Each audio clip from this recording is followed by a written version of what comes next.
नमस्कार, मी गौरी सूर्यवंशी. एस मराठी मध्ये आपलं स्वागत. वळूया आजच्या बातमीकडे.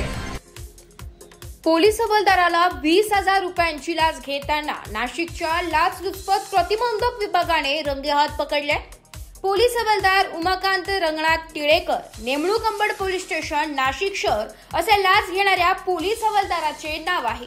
दिनांक 31 जानेवारी 2025 रोजी यातील मूळ तक्रारदार याने तक्रार दिली की त्यांचा चॉकलेट बिस्किटचा व्यवसाय असून अंबड पोलीस स्टेशन येथे त्यांच्या विरोधात फसवणूक केल्याचा तक्रारी अर्ज प्राप्त झालाय. सदर तक्रारी अर्जात गुन्हा दाखल न करण्यासाठी सदरचा अर्ज निकाली काढण्यासाठी पोलीस हवालदार टिळेकर यांनी 31 जानेवारी 2025 रोजी सायंकाळी 5 वाजता अंबड पोलीस स्टेशनला पैसे घेऊन बोलावले.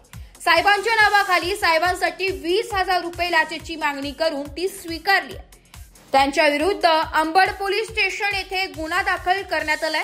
सदरची कामगिरी पोलीस अधीक्षक लाचलुचपत प्रतिबंधक विभाग परिक्षेत्र नाशिक श्रीमती शर्मिष्ठा घारगे वालवलकर, पोलीस उपाधीक्षक संतोष पैलकर यांच्या मार्गदर्शनाखाली पोलीस निरीक्षक अतुल चौधरी, पोलीस नाईक विनोद चौधरी, पोलीस कॉन्स्टेबल अनिल गांगोडे, सर्व नेमणूक लाचलुचपत प्रतिबंधक विभाग नाशिक यांनी केली आहे.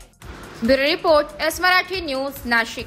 अशाच नवीन ताज्या घडामोडी जाणून घेण्यासाठी आमच्या एस मराठी न्यूज चॅनलला लाईक करा, शेअर करा, सबस्क्राईब करा आणि बेल आयकॉनला क्लिक करायला विसरू नका.